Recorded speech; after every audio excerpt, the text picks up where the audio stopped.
सत्संग व्यक्ति के जीवन को सजाता है, सत्संग व्यक्ति के जीवन को संवारता है।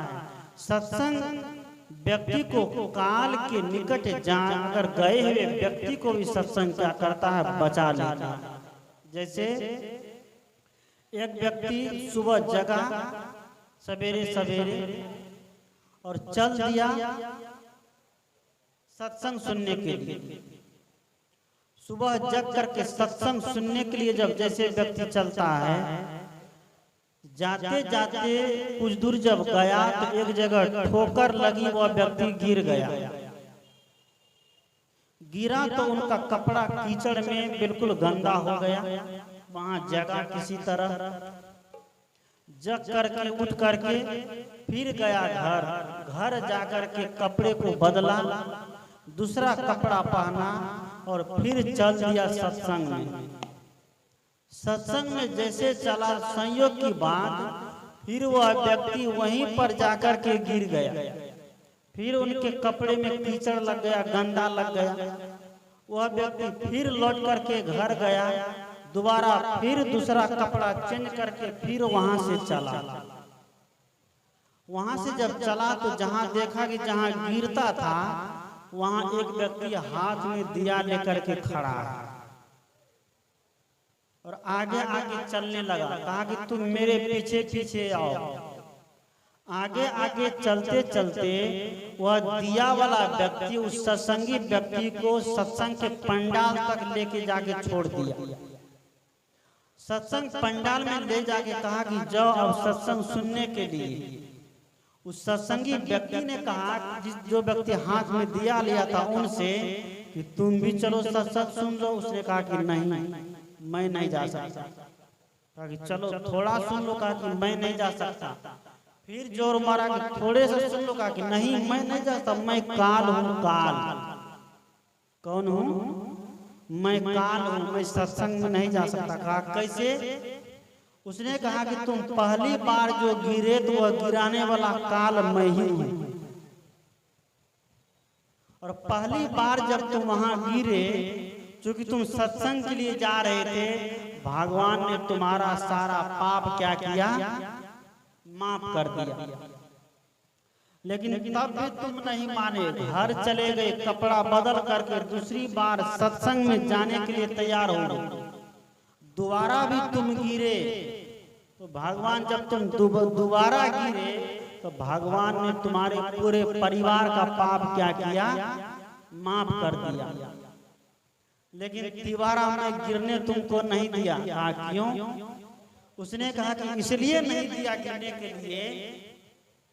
काल ने कहा कि मैंने ये सोचा अगर तिवारा ये व्यक्ति गिर जाएगा तो पूरी दुनिया का पाप भगवान माफ कर देगा, क्योंकि सत्संगी व्यक्ति है, सत्संग में जा रहा है। भगवान पूरी दुनिया का पाप माफ कर देगा तो हम काल का क्या काम रहेगा? कोई काम नहीं रहेगा, बेचारा हम भूखे मर जाएंगे। इसलिए मैंने तुम्हें दीपक लेकर के सत्संग स्थल तक ला करके छोड़ दिया हूं, अब मैं जा रहा हूं। विचार कर, सत्संग में वह शक्ति है कि काल के गार में गए हुए व्यक्ति को भी सत्संग क्या करता, वहां से लौटा करके ले आता है। सदगुरु कहा, संत ने कहा कि करो सत्संग भरमगढ़ टूटे, पाप गगरिया फूटे। गोस्वामी तुलसी ने कहा क्या कि मति कीरति गति भूत भलाई, जब जिहि जतन जहाँ जिहि पाए, सो जानब सतसंग प्रभाव, लोकहु वेदन आन उपाय। मति कीरति गति भूत भलाई। जीवन में अगर आप कुछ भी प्राप्त करना चाहते हैं तो उसके लिए है सत्संग। सत्संग का मतलब ये पंडाल लगा देना और संत का प्रवचन सुनना इतना ही नहीं है। अगर आपके जीवन से क्रोध समाप्त हो गया तो आप सत्संग में हैं, आपके जीवन से झूठ समाप्त हो गया, आप सत्संगी है। आपका मन निर्मल है तो आप सत्संगी है।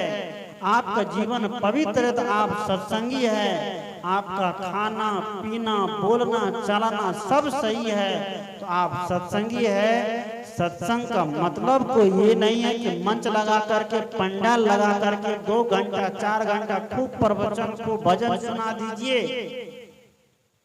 बस पंडाल से जब उठे बस पंचों की बात सर पर फूटा अपने दर पर, यही होता है।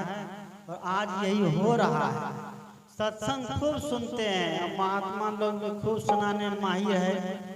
भोजपुरी धुन तो कभी फिल्मी धुन तो कभी पुदीना धुन तो कभी कोई धुन पर भजन तो खूब सुना देते हैं, लेकिन जीवन साफ नहीं हो पाता है, जीवन सुंदर नहीं हो पाता है, जीवन पवित्र नहीं हो पाता है।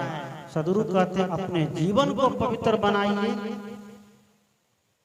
अपने भोजन को पवित्र बनाइए, अपने संस्कार को पवित्र बनाइए। यही है असली जन्मोत्सव मनाना। हमारा जीवन पवित्र हो जाए, हमारा घर पवित्र हो जाए, हमारे विचार पवित्र हो जाए, हमारे संस्कार पवित्र हो जाए, बस जन्मोत्सव मनाने का काम सफल हो गया। इससे आगे और किसी पवित्रता की चर्चा नहीं की जा सकती।